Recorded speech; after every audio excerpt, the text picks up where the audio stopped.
Hey folks, Custom Designs here, and this is part 5 of the Tamiya 1/35th scale M4A4 build. So this model has had quite the journey actually. If you've been following along with this build, we've taken that tank there and completely converted this right around, and then put some Canadian decals on it, and now it's going through a field in Italy. So if you've been following this build, it's been quite the conversion on this model, and so far I think it's going to have a nice happy ending here. But anyway, since you've seen this last, it was sitting on her own with brand new green paint on her, and now she's got some Canadian decals on it, and she's covered in mud. But anyway, let's take a tour around. So as you can see, we got got it on a nice IKEA frame, which I'll show you in a minute. But it's covered in mud. It looks like it's seen some action now. No battle damage to her. I don't really like doing that to too many of my tanks. I like to show them in in their glory, so to speak. As you can see, but the decals are Canadian. I kind of like to hide the numbers, that way it can't really be linked to any specific tank and time. But it does give the impression of some kind of markings. Now those decals that you see, I actually made on an inkjet printer here at home. I do have my own decal paper, but it's pretty limited. But anyway, it does do enough of a job to give you the impression, and it does look decent. But anyway, that is a Canadian tank. That would have served in Italy at the time. And there we go. I mean, it's all muddied up and stuff. But anyway, let's show you. Basically, the frame is from IKEA. If you've been following my builds, those frames right there, they're pretty decent for doing dioramas. I actually like them, and they come in many shapes and sizes and stuff. But I like to use these ones here for my M4 tanks. Figures will come. I already have the figures lined up and started working on those. That'll come in the next video, which will more than likely be the finale.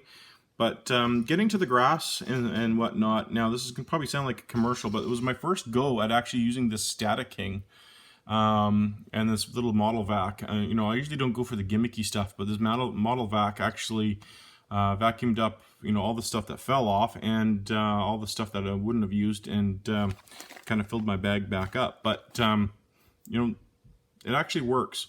And so does a Static King. It actually works. So anyway, prior to putting the grass down, I used like a kind of like a gravelly kind of stuff, sandy stuff, as you can kind of maybe see. I don't know if the camera will pick that up as the base, but just prior to putting the gravel down, I actually just used this stuff right here.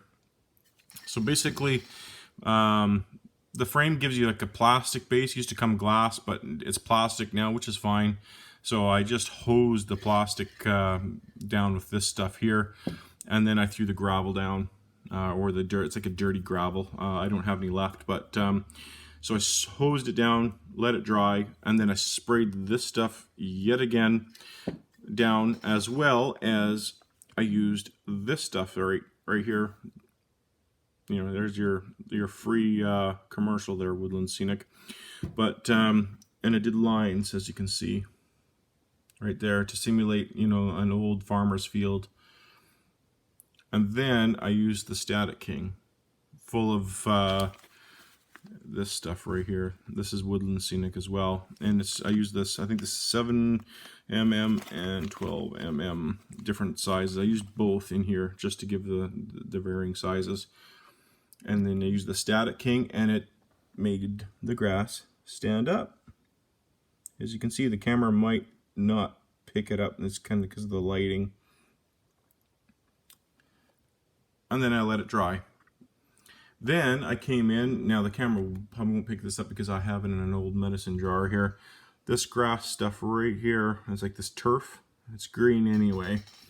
And then I actually just dropped it in a little bit here and there. As you can kind of see, it kind of has a mixture.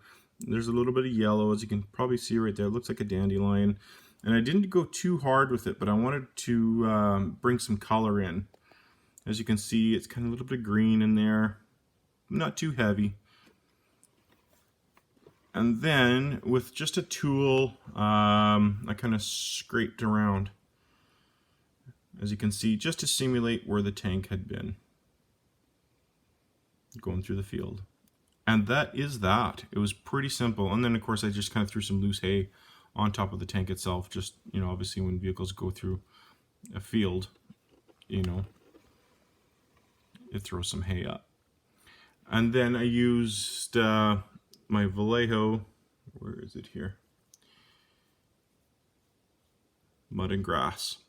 And kind of threw it around the tank just to, and as it dried, just to show, you know, the tank obviously had been through some, you know, mud and stuff in the past.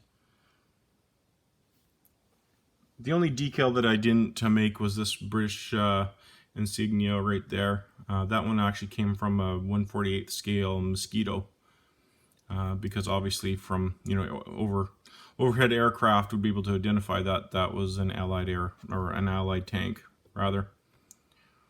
So that's the only one I didn't make, but that's an important one to have.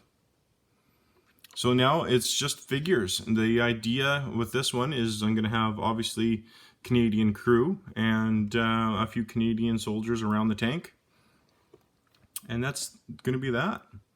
But this one is turning out to be another nice build, especially because this model here does not exist at all. So if you've been following this one since part 1, which I do recommend going back, you'll see this one taking quite the shape from that model right there to this one. Now I don't plan on to have you know, much or any stowage on this one at all, because we've done so much extensive work to the rear of this tank especially. I don't want to hide all that, right?